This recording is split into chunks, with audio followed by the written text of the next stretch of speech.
மனிதன் மரமாக முடியுமா?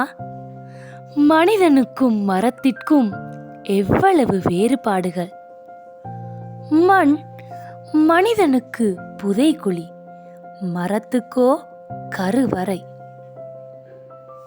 மனிதன் தன்னை மண்ணின் மைந்தன் என்று வெட்கமில்லாமல் சொல்லிக் கொள்கின்றான். உண்மையில் மண்ணின் மைந்தர்கள் மரங்களே, மனிதர்கள் அல்லர். பிறந்த இடத்தில் பற்று வைத்து வரவு வைப்பவை மரங்கள். மனிதன் பிறந்த இடத்தை செலவு செய்கின்றவன். மரம் சாய்ந்தால் காட்டிலிருந்து வீட்டிற்கு வரும். மனிதன் சாய்ந்தால் வீட்டிலிருந்து காட்டுக்கு போகிறான். மரம் புழுதியில் பூக்களையும் களி நீரில் கனிகளையும் செய்கின்றது. மனிதன் பூக்களில் புழுதியையும் கனிகளில் களி நீரையும் செய்கின்றான். மனிதர்களுக்கு ஒரே ஒரு சிஃபி, ஒரே ஒரு சீதக்காதி. மரங்களில் எல்லாமே சிஃபிகள், எல்லாமே சீதக்காதிகள்.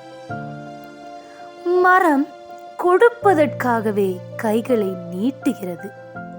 மனிதன் வாங்குவதற்காகவே கைகளை நீட்டுகின்றான். மரம் அத்தனை கைகளாலும் கொடுக்கின்றது. மனிதன் வலக்கையால் கொடுப்பதை இடக்கையால் வாங்கிக் கொள்கின்றான்.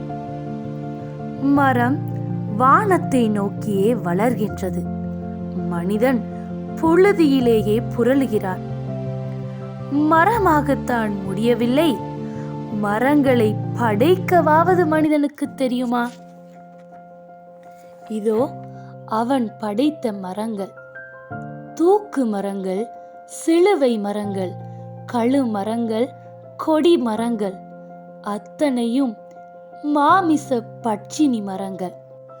மலர்களை தின்று முட்களை உற்பத்தி செய்யும் மரங்கள், வெயிலை விநியோகிக்கும் மரங்கள். இந்த அழகில் மனிதன் உயர்தினையாம், மரம் அகரினையாம். சரிதானா?